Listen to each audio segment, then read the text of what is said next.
Hi అండి. ఇది నా దొండకాయ మొక్క అవుట్‌డోర్‌లో వేయాలి. వింటర్‌లో ప్రొటెక్షన్ ఇచ్చాను నేను. ఎలా ఇచ్చానంటే ఈఎస్ఎల్‌లో చలి ఉంటుంది.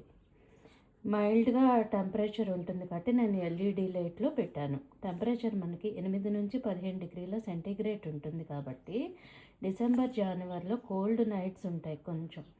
అందుకని ఎల్ఈడీ లైట్‌లో ఉంచటం మంచిది. రాత్రి మార్నింగ్ అయితే సన్లైట్లో పెట్టచ్చు. ఎక్కువ వాటర్ ఇవ్వద్దు. 2-3 రోజులకోసారి మట్టిని చెక్ చేసుకోవాలి.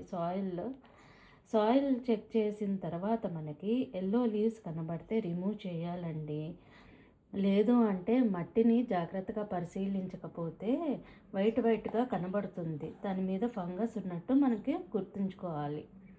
ఇది పాట్లో పెట్టాను.